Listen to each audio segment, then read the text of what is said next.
जाग जाओ, सीधे हो जाओ।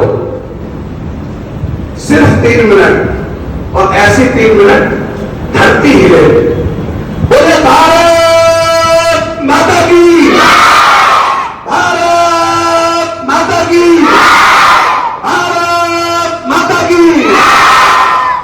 समस्त देशवासियों को 77वें स्वतंत्रता दिवस की हार्दिक शुभकामनाओं के साथ मंच पर उपस्थित आज मेरे लिए परम आदरणीय, मेरे गुरु जैसे बड़े भाई श्री अशोक शर्मा जी, रामेश शास्त्री जी, श्री मुख्य अतिथि श्री प्रमोद सरूजा जी, रामलाल मदान जी, रामस्वरूप मेहता जी, प्रधानाचार्य श्रीमती पुष्पा जी, श्री दीपक प्रधानाचार्य पुष्पा गुलाटी जी, श्रीमती दिव्या पाठक जी और भजन निर्देशक अंकित उपाध्याय जी शायद जा रहे हैं।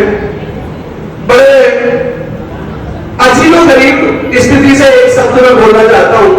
जनरली हम क्या करते हैं, आए बैठे अपना काम किया निकल गए, और कोई ना कोई काम तो लगभग सबको होता है, सबके पास एक बहाना तो है कि मुझे दूसरे कार्यक्रम में जाना है, और निश्चित जाना भी होता है, क्योंकि आज का दिन वास्तव में ऐसा है कि जितने अधिक से अधिक प्रोग्रामों में हम शामिल हो सके। स्वतंत्रता का दिवस है, बहुत अच्छी बात है। सर्वप्रथम यहाँ प्रधानाचार्य महोदय ने एक 9वीं क्लास के बच्चे को खड़ा किया था। उस 9वीं क्लास के युवा विभू ने, युवा बच्चा एक विभू है, उसके लिए सभी लोग तालियां बजाएं। और उस विभू ने देश की आजादी का पूरा महत्व आप लोगों को समझाया, और हमारे जैसे वयस्क लोगों को भी समझाया। पूरे देश की आजादी को उसने लयबद्ध तरीके से अपने शब्दों में किस तरह से कंठस्थ किया था।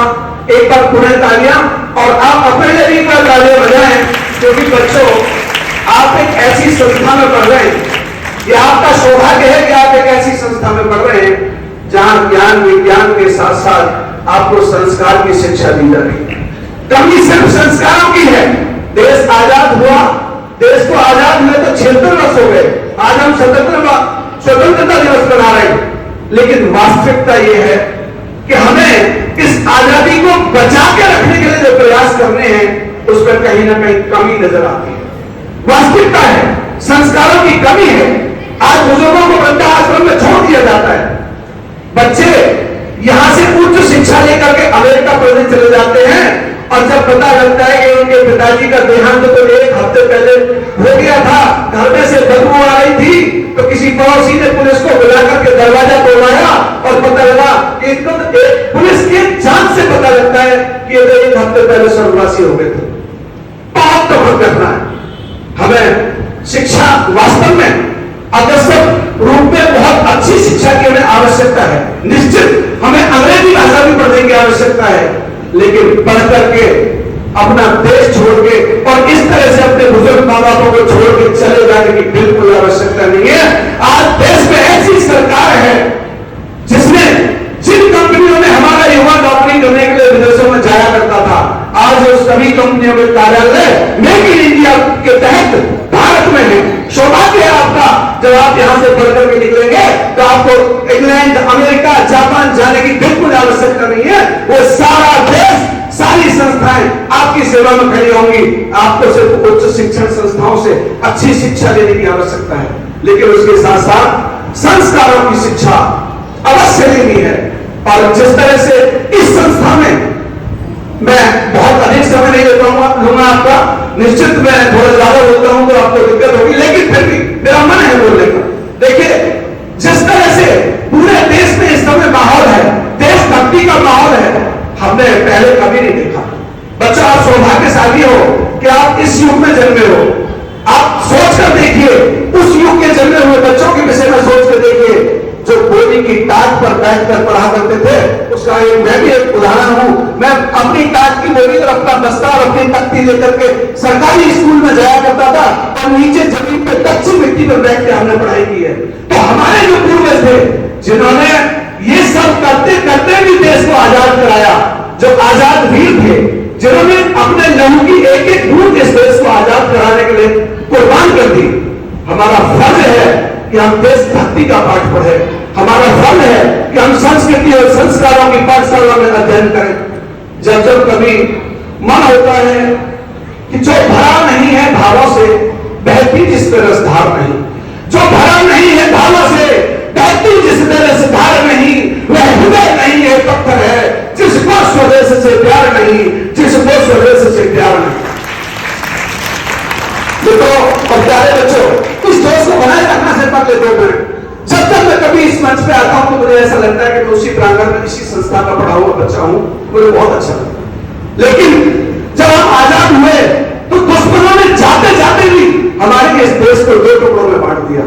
कुछ गद्दार, कुछ राजनीतिक भ्रष्टाचारी अपनी सरकार और अपनी सत्ता के हित में देश के बंटवारे को स्वीकार कर गए और दोनों तरफ से गद्दारों ने मिलकर के सरकारें बनाई। और वास्तव में जो सत्ता के ले बने थे, जिन्होंने ये सत्ता दिलाई थी, जिन्होंने ये राजस्व प्राप्त किया था, जिन्होंने देश को आजाद कराया था, वो इस सत्ता तक नहीं पहुंच सके क्योंकि उसमें से बहुत सारे लोग तो पहले बलिदान हो चुके थे।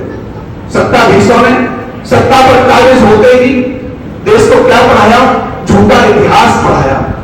देश को आर्य और सनातनियों के बीच में बांट के लड़ाया, देश को जाति और धर्म के बीच में लड़ाया। लेकिन आज वास्तव में आवश्यकता है, तुमने देखा होगा, एक विपरीत समुदाय, गद्दारों से आज भी देश खाली नहीं है। एक ऐसा समुदाय जो कहीं भी कभी भी आपकी गर्दनें उड़ाने के लिए तैयार है, लेकिन हम हैं पैसा कमाना है, बड़ी गाड़ी खरीदनी है, बड़ा घर खरीदना है, हमें किसी से लड़ने की शिक्षा ही नहीं देनी। क्योंकि हमें तो ये पढ़ाया गया, जैसा कि अभी आदरणीय अशोक शर्मा जी कह रहे थे, हमें तो अहिंसा का पाठ पढ़ाया गया। अरे हमारे किसी देवी देवता के हाथ खाली नहीं है, हमारे सारे देवी देवताओं के हाथ में अस्त्र शस्त्र हैं, लेकिन उस सबको अहिंसा के इतिहास ने बौना कर दिया। हमारे बच्चों के खून में जोश नहीं भरा, उनको सिर्फ कमाना सिखाया, आगे बढ़ना सिखाया, लेकिन उनको यह नहीं सिखाया कि बेटा तुम्हारे हाथ में यदि हथियार होगा और कोई दुश्मन कभी तुम पर अगर कभी प्रहार करने का प्रयास करे तो ज्यादा भी न कर सको, अरे कम से कम आंख में रक्षा तो कर लेना।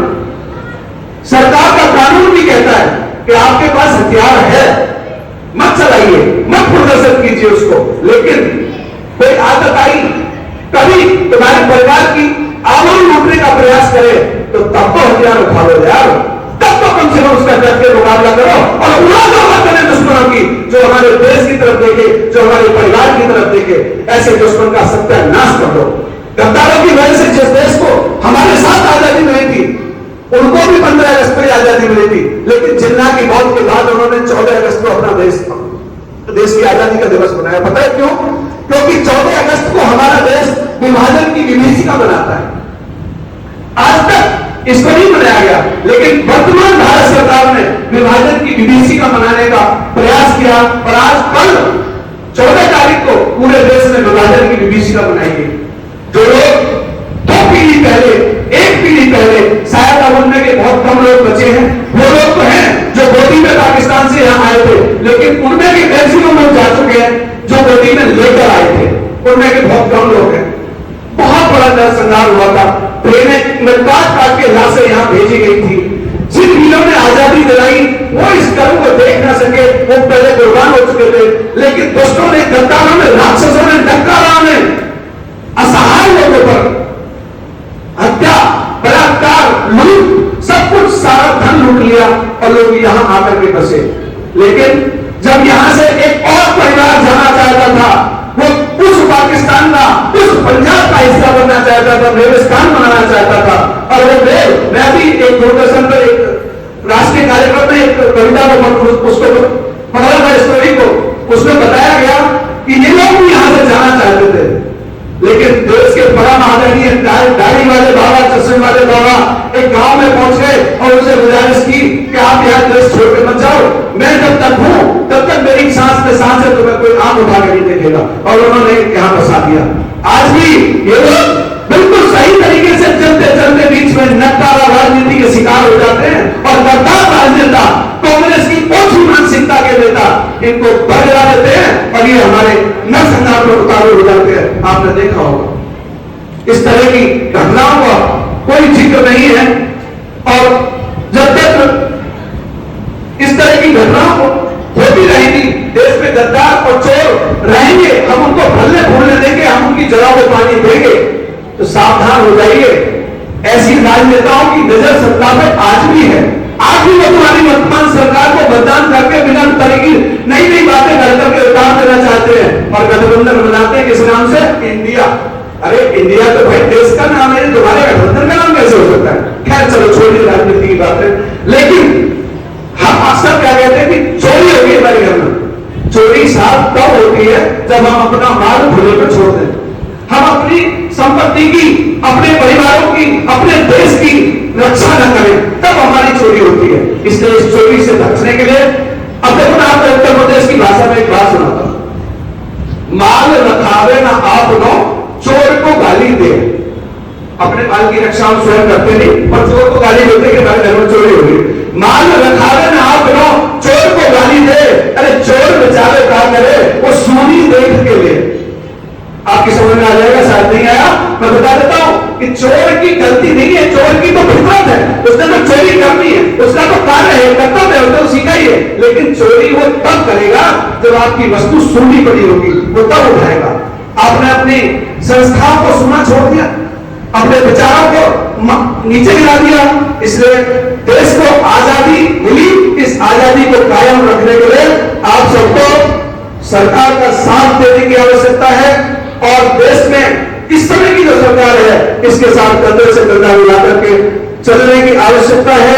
देखिए, जब आंख खुले तो धरती हिंदुस्तान की हो, ये जज्बा हमारे अंदर होना चाहिए बच्चों, और ये तुम्हारे अंदर, ये सब तो देखे हुए सब चीज को, ये तो कल अपना कार्यक्रम पूरा कर चुके।